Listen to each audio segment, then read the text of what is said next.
دینی و اصلاحی بیانات کو سننے کے لیے ہمارے چینل القراءت آفیشل کو سبسکرائب، لائک، کمنٹ اور شیئر کیجیے تاکہ آنے والے نئی ویڈیوز کا سب سے پہلے آپ کے پاس نوٹیفیکیشن پہنچ سکے۔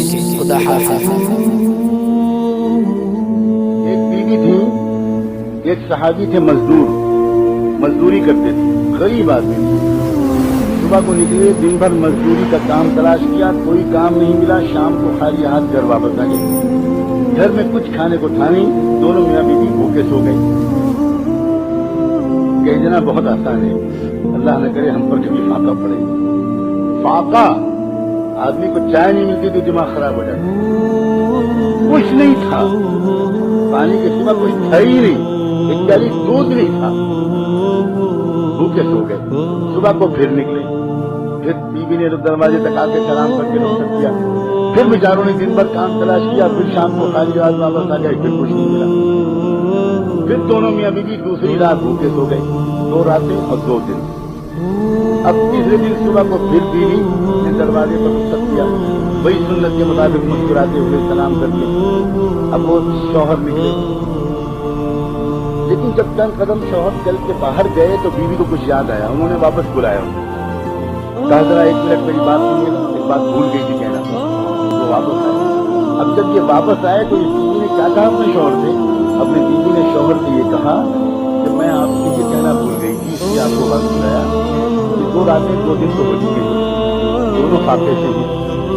میری محبت کی وجہ سے آج اگر آپ کو کوئی کام نہ ملے تو کہیں میری محبت کی وجہ سے آپ کوئی حرام لقمہ لے کر مت آئیے گا، تیسری رات ہم پھر خالی بھوکے سو لیں گے مگر حرام لقمہ لے کر مت آئیے گا۔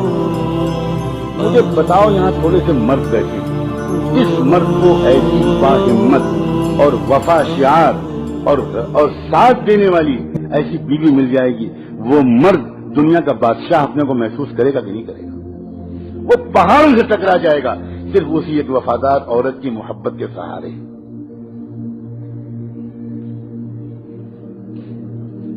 آج تو خوش کرتے کرتے مردوں کی جان نکلی جا رہی، کمر ٹیڑھی ہوئی جا رہی، اوور ٹائم کر رہے ہیں، نمازیں چھوڑ رہے ہیں، پھر بھی بیوی خوش نہیں ہوتی اور مرد پریشان رہتا ہے کہ میں کیسے خوش رکھوں، کروں کیا؟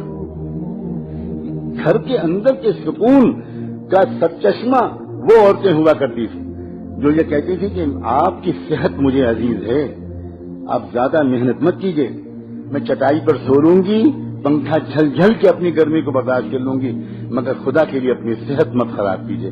جب بیوی شوہر سے یہ کہے گی کہ آپ اپنی صحت کا خیال رکھیے، اتنا زیادہ مت کمائیے کہ آپ کی صحت خراب ہونے لگے، اتنا ٹینشن مت لیجیے، سادہ سے زندگی گزارنے میں بڑا مزہ ہے، ذرا بچوں کے پاس بیٹھیے، وقت دیجیے بچوں کو، آپ صبح سے نکلتے ہیں رات میں آتے ہیں، 2 سال 3 سال دوسرے ملک میں رہتے ہیں، یہ کوئی زندگی نہیں ہے، میں اس طرح کی زندگی گزارنا نہیں چاہتی۔ جو عورت اس طرح کی بات اپنے شوہر سے کہے گی، آپ بتاؤ اس گھر میں سکون کی جنت ہوگی کہ نہیں؟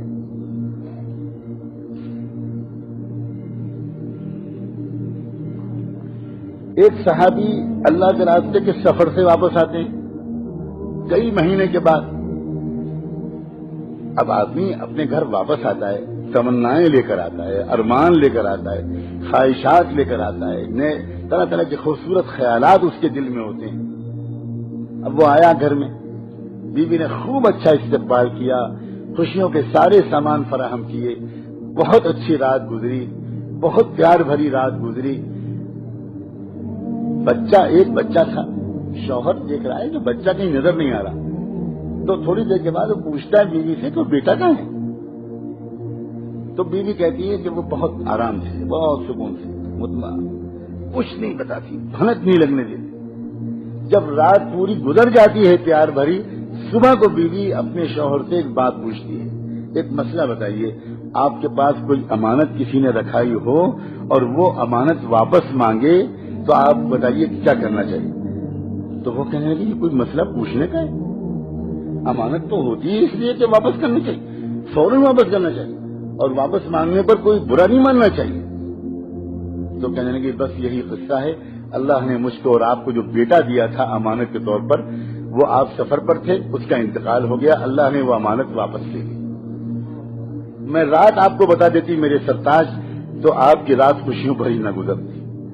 میرے دل سے پوچھیے کہ میں نے کتنا اپنے دل پر پتھر رکھا، ایک ماں ہوں میں، اور آپ آئے تو اس بچے کی یاد نئے سرے سے تازہ ہوئی ہوگی۔ آپ سوچیے، لپٹ کے روتی، شکوے کرتی، شکوے نہ بھی کرتی تو غم کا تو اظہار کرتی، لیکن پوری رات گزر گئی اور بھنک نہیں لگنے دی۔ صبح کو ہوا، صحابی سناٹے میں آ گئے، حیرت میں لگے کہ یہ بیوی ہے، یہ کیا نعمت ہے، یہ ہے کون، کیا میرا نصیب ہے کہ مجھ کو ایسی بیوی مل گئی۔ اور جب وہ صحابہ خوش ہوتے تھے تو بھاگ کر کس کو خوشخبری سناتے تھے؟ اپنے محبوب محمد مصطفیٰ۔ پریشان ہوتے تھے تو جا کر کس سے رونا روتے تھے؟ محمد مصطفیٰ صلی اللہ علیہ وسلم۔ وہ چہرہ ہی ان کا ایسا تھا کہ ان کو دیکھ کر سارے غم بھول جائیں، اور خوشخبری بھی سب سے پہلے انہی کی خدمت میں، اس لیے کہ وہ جانتے تھے جو مل رہا ہے انہی کے قدموں اور دعاؤں کے تو خیر مل رہا ہے۔ بھاگے گئے حضور کو جا کر یہ خبر سنائی اور یہ بتایا کہ آج یہ رات یہ واقعہ پیش آیا، میں اللہ کے راستے میں گیا ہوا تھا، لمبا سفر تھا، واپس آیا، خوشیوں بھری رات گزری، بیٹے کو پوچھا، یہ جواب ملا۔ صبح کو اس نے بتایا کہ بیٹے کا انتقال ہو چکا ہے۔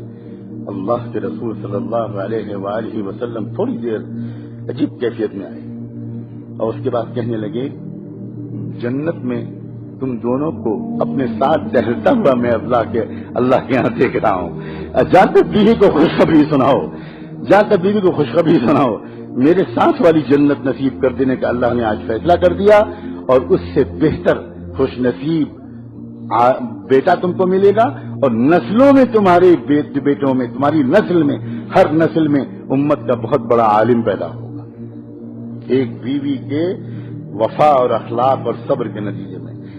700 سال تک امت کو جو فقہا اور محدثین ملے ہیں، اس میں ہر زمانے کا سب سے بڑا فقیہ انہی کی اولاد سے ہوتا ہے۔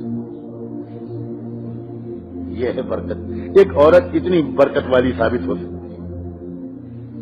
میرے آقا نے یوں ہی کہہ دیا کہ خیر متاع الدنیا المرأة الصالحہ، دنیا کی سب سے قیمتی نعمت، سب سے بڑھیا نعمت ایک نیک بیوی ہے۔ حضور فرما رہے ہیں المرأة الصالحہ، اور تو آپ اتنی اہم مخلوق ہو، نہ مردوں نے آپ کو پہچانا نہ آپ نے خود اپنے کو پہچانا، سچی بات ہے۔ مردوں نے بھی آپ کو کس نگاہ سے دیکھا؟ آپ سے خالی کام نکالے، آپ کو خالی گھر کے کام میں جوت دیا، آپ کو ڈانٹا، آپ کا دل دکھایا، نہ آپ کو ولایت کے راستے پہ چلایا، نہ آپ کو ذکر سکھایا، نہ آپ کو اللہ کی محبت سکھائی، نہ آپ کو تہجد سکھائی، نہ آپ کے اندر اللہ کے رسول کا عشق پیدا کیا، نہ مردوں نے کیا، نہ آپ خود اپنے کو پہچانی۔ آپ بھی خاص سوائے ہونٹوں اور آنکھوں اور چوڑیوں اور بندوں اسی میں لگی رہتی ہیں، خالی اسی کے تذکرے، اسی کی تعریف، اسی کی برائی، اور پھر اس کے بعد جب دل آپ کا چھوٹی چیزوں میں الجھتا ہے تو پھر حسد پیدا ہوتا ہے، آپ اس کے کان بھرتی ہیں، اس کے کان بھرتی ہیں، اس کے خلاف شکایت کرتی ہیں، شوہر کو اس کی بہن کے خلاف بھڑکاتی ہیں، شوہر کو اس کی ماں کے خلاف بھڑکاتی ہیں، پھر ساس اور بہو کے جھگڑے کھڑے ہوتے ہیں، پھر نند اور بھاوج کے مسائل کھڑے ہوتے ہیں، اور گھر ایک مہابھارت کا میدان بن جاتا ہے۔ اور آدمی اس گھر پر لعنت بھیجتا ہے، دیندار آدمی مسجد میں وقت گزارتا ہے، مارا مارا پھرتا ہے، بھاگا بھاگا پھرتا ہے، اور دنیا سمجھتی ہے کہ دین کا بڑا کام کر رہا ہے، حالانکہ اصل میں شاید بھاگنے کی وجہ یہ ہے کہ اس کے گھر میں سکون نہیں ہے۔ اور جو دنیا دار آوارہ لوگ ہیں وہ شراب خانوں میں اور جوئے خانوں میں پناہ لیتے ہیں، اور صرف اس لیے کہ گھر کا سکون ندارت تھا، اس لیے سب چوپٹ ہو گیا۔ یہ تو گھر کے اندر سکون کے پھیلانے کا ہنر ہے، اور تو تمہارا دین اصل میں یہ ہے۔ اسی لیے حضور نے فرمایا ایما امرأۃ صلت خمسها وصامت شهرها واطاعت بعلها دخلت الجنة من أي باب شاءت۔ کوئی بھی عورت ہو وہ خالی اتنے سے کام کر لے، 5 وقت کی نماز پڑھ لے، رمضان کے روزے رکھ لے، اللہ علیہ مہربانی اللہ کے رسول کی، وہ جانتے ہیں کہ میری امت کی عورتوں کو بچے بھی پالنے ہیں، ان کو دودھ بھی پلانا ہے، ان کو بچوں کو پیٹ میں رکھنے کی تکلیف بھی برداشت کرنی ہے، ان کو بچوں کو جنم دینے کی تکلیف بھی برداشت کرنی ہے۔ اس لیے نفلی روزے میں اپنی امت کی عورتوں سے نہیں کہوں گا کہ وہ رکھیں، وہ خالی فرض روزے رکھیں، انہیں صحت کمزور ہو جائے گی۔ تھوڑے بہت روزے شوق میں رکھ لیں، لیکن زیادہ نفلی روزے رکھنا میں اپنی امت کی عورتوں سے نہیں کہتا، میں زیادہ نفلی نمازوں کو بھی نہیں کہتا۔ خالی یہ عورت اپنی نیت ٹھیک کر لے تو یہ اپنے بچے اور شوہر کی خاطر جو رات میں جاگے گی، اولیاء اللہ کو تہجد میں وہ ثواب نہیں ملے گا جو بچے کی خاطر جاگنے میں اس ماں کو ثواب۔ گھر کے اندر کا سکون اس کا سینٹر عورت ہے، اور آپ عورتوں سے صرف ایک ہی بات عرض کرنا ہے، وہ سکون دینے کا گر سیکھ لیجیے، بجائے اس کے کہ اس کی شکایت کر رہی ہیں، اس کی شکایت کر رہی ہیں، اس سے ناراض، اس سے ناراض۔ یہ بہت گندی زندگی ہے، یہ بالکل دنیا اور آخرت کو برباد کر دینے والی چیز ہے۔ آپ اگر اللہ سے اللہ کرنے لگیں چپکے چپکے، عورتوں کے ذکر کے لیے یہ نہیں بتایا جاتا کہ وہ مردوں کی طرح پہلے تنہائی میں بیٹھیں تب ذکر کریں، عورتوں کے ذکر کے لیے بتایا جاتا ہے اپنے کام کرتی رہو، اللہ کرتی رہو، درود شریف پڑھتی رہو، کپڑے دھوتی رہو، کچن میں کام کرتی رہو، گھر کو صاف رکھو، بچے کو نہلا رہی دھلا رہی ہو، لوریاں سناتی رہو، اللہ کرتی رہو، اچھے کلمے پڑھتی رہو، بس یہ تمہارا ذکر ہے۔ فرمایا ایما امرأۃ 5 وقت کی نماز پڑھ لے، رمضان کے روزے رکھ لے، اور اپنے شوہر کو خوش رکھے، بحث نہ کرے، جنگ نہ کرے، اپنے آپ کو بالکل حوالے کر دے، بالکل حوالے کر دے، بس پھر وہ کیا ہوگا؟ حضور فرماتے ہیں جنت کے جس دروازے سے چاہے گی اس عورت کے لیے داخلے کی اجازت ہوگی۔ یہ وجہ تھی جس کی وجہ سے صحابہ کرام کے گھروں میں اور اللہ والوں کے گھروں میں چیزوں کی کمی کے باوجود سکون اور محبت کا ایسا ماحول ہوتا ہے کہ دنیا کے لکھ پتی اور کروڑ پتی 1 منٹ کے لیے بھی اس سکون کا مزہ ابھی تک چکھ ہی نہیں سکتے، وہ جانتے ہی نہیں ہیں کہ سکون کہتے